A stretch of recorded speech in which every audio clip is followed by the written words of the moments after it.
Baik, Assalamualaikum, salam sejahtera, salam GBN, salam Malaysia dan salam kuasa ketiga. Uh, jadi, maaf ya sebab live hari ini lambat. Okay. Hari ini saya ada satu perbincangan yang menarik ataupun nak buat ulasan yang saya kira menarik. Dan sebenarnya ini merujuk kepada satu kenyataan yang telah dibuat oleh uh, Puat Zarkashi. Ya, jika audio jelas sila maklumkan kepada saya. Ya, jadi Puat Zarkashi telah membuat satu kenyataan. Okay. Jadi saya nak guna kenyataan Puat Zarkashi untuk menjelaskan kepada anda betapa risaunya kepimpinan UMNO atau yang saya lihat kepimpinan UMNO yang berpihak kepada Zahid ni, yang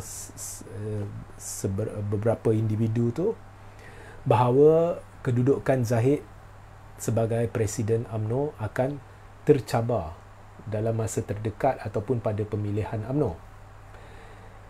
Sebab kalau Presiden UMNO ni atau Zahid kedudukan dia tercabar, jadi kita kena lihat sebab ada kes mahkamah. Jadi seandainya Zahid tidak dilepas dan dibebas sebelum mahkamah membuat keputusan sangat dijangka Februari atau Mac ini, jadi jika pemilihan UMNO dibuat selepas keputusan dan Zahid didapati bersalah, maka bertambah tipislah kemungkinan Zahid akan mampu kekal sebagai Presiden UMNO ya, pada pemilihan parti. Tapi sebaliknya, jika pemilihan parti dibuat sebelum keputusan, pun amat sukar bagi Zahid untuk menang jawatan Presiden kerana beliau dibelengui dengan 47 pertuduhan jenayah. Tetapi sedikit lebih mudah berbanding dengan jika keputusan dibuat, mahkamah mencapai keputusan bahawa Zahid bersalah dan kemudian buat pemilihan UMNO. Kalau pemilihan UMNO dibuat sebelum keputusan mahkamah, maka kemungkinan Zahid kekal Presiden tu bertambah sedikit cerahlah kemungkinan tu, tetapi masih sukar ya, sebab ada kes mahkamah. Jadi ada kebimbangan bahawa kedudukan Zahid akan dicabar pada saat-saat terakhir. Saya dah umumkan ataupun jelaskan semalam, sekalipun bahagian-bahagian membuat resolusi bahawa kedudukan Presiden tidak harus dicabar, sekalipun majoriti bahagian membuat resolusi berkenaan, tetapi ketetapan ini boleh dicabar. Malah sekiranya sesiapa mencabar kedudukan Presiden pada pemilihan UMNO, dia tidak melanggar dasar parti atau ketetapan parti, kerana parti tidak boleh membuat dasar atau ketetapan yang bertentangan dengan perlembagaan yang mewajibkan pemilihan jawatan Presiden setiap 3 tahun. Okey. Jadi Puat Zarkashi hari ini dia membuat kenyataan dan dia kata pemimpin-pemimpin parti sepatutnya ada banyak masa selepas PRU14 untuk perbaiki parti dari dalam. Tapi sebaliknya mereka berpuak-puak, ada kemah-kemah berasingan dan mereka melawan keputusan parti dan sebagainya. Dan Puat Zarkashi menyalahkan mereka kenapa UMNO berada dalam situasi yang dia ada sekarang. Jadi saya tak tahu Puat Zarkashi ni cuba menipu siapa. Okey. Rakyat makin matang, mereka sukar ditipu dan kita boleh lihat di PRU 15 ya, rakyat tidak terbeli dengan propaganda palsu menyebabkan UMNO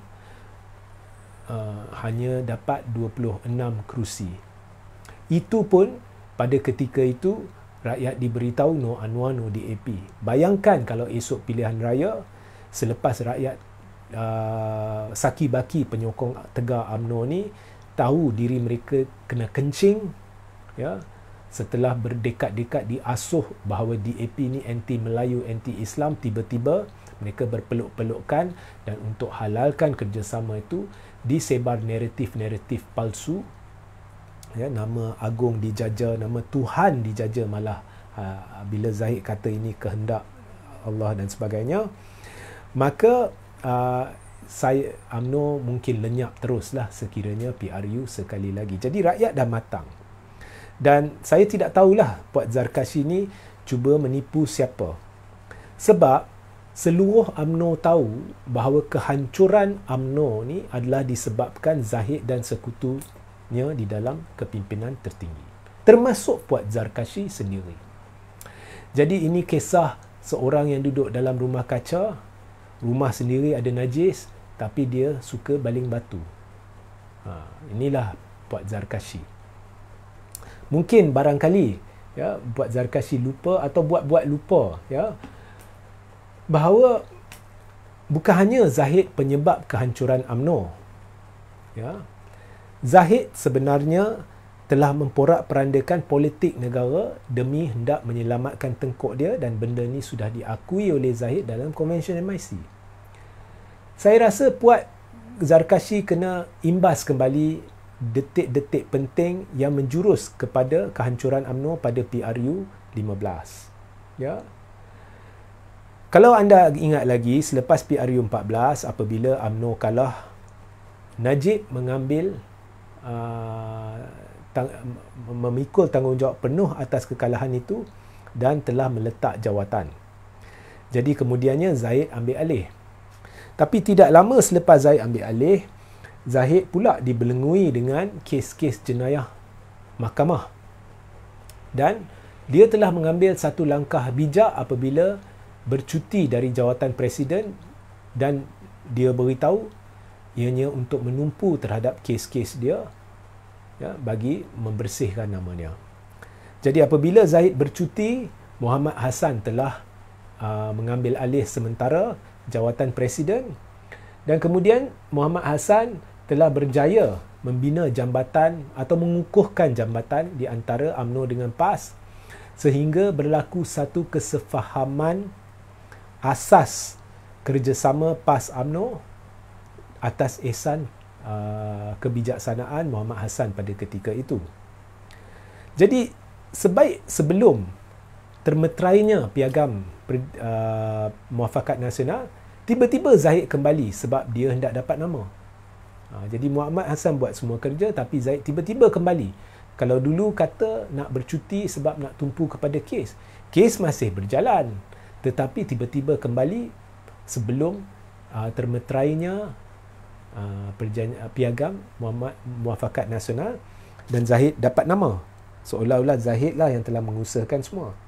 Sebenarnya PAS suka pada masa itu berurusan dengan Muhammad Hassan dan tidak begitu suka berurusan dengan Zahid. Tapi Zahid dapat nama. Kononnya nak satukan ummah. Jadi nama ummah pun dijajah.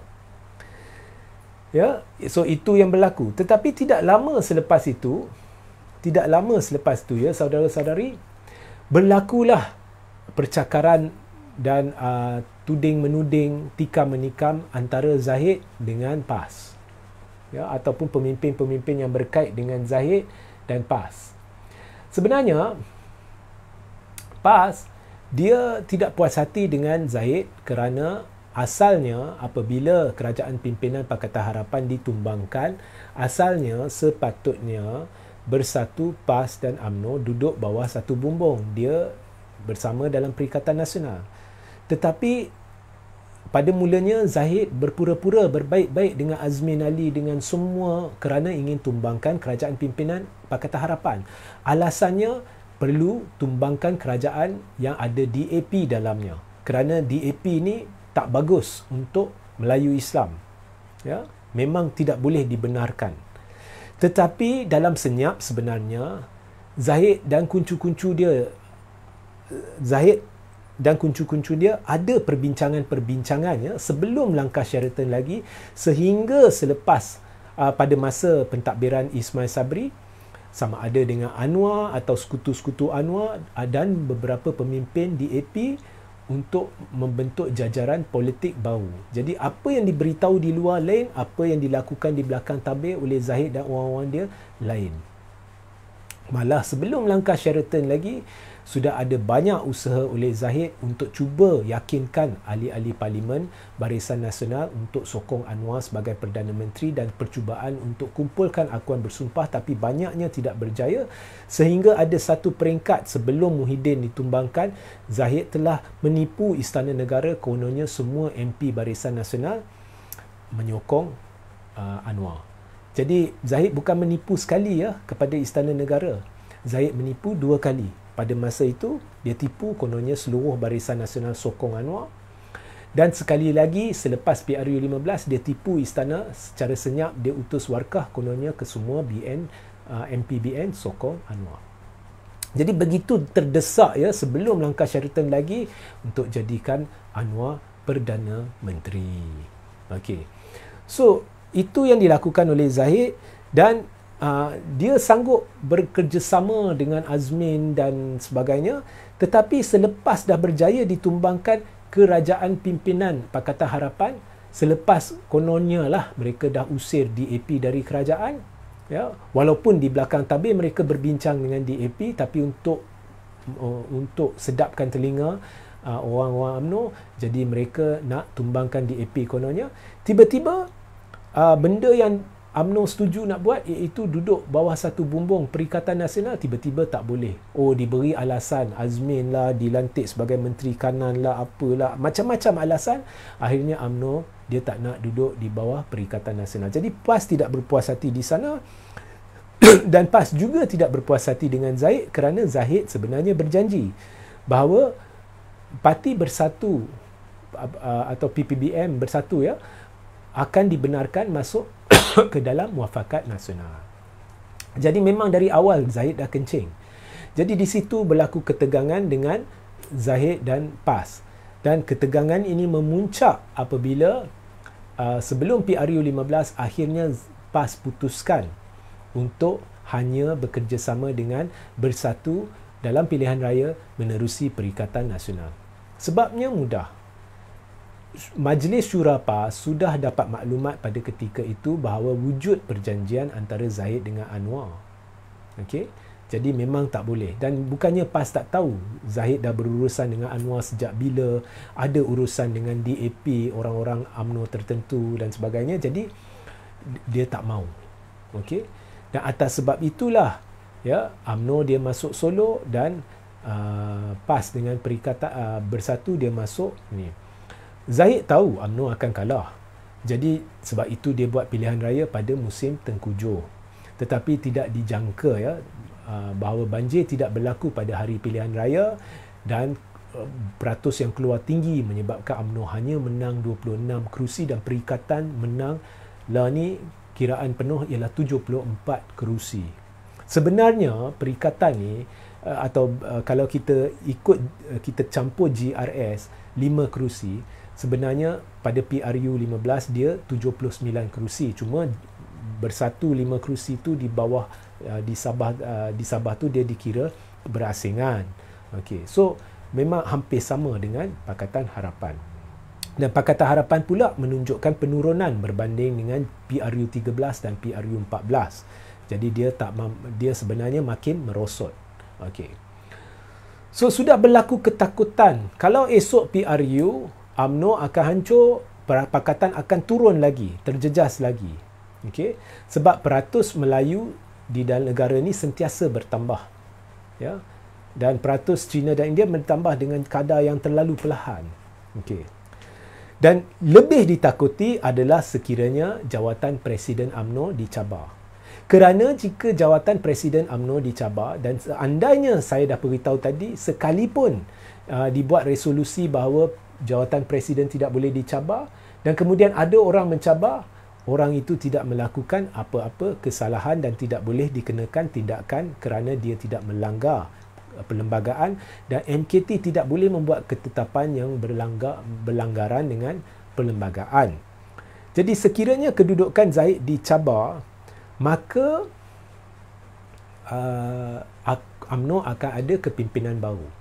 Kepimpinan baru semestinya akan cuba menebus kembali maruah, kerana tahu BN akan pupus pada PRU 16 sekiranya mereka meneruskan penipuan Zahid. terhadap penyokong UMNO.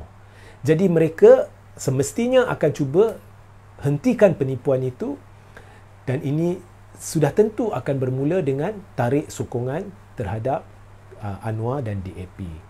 Ya.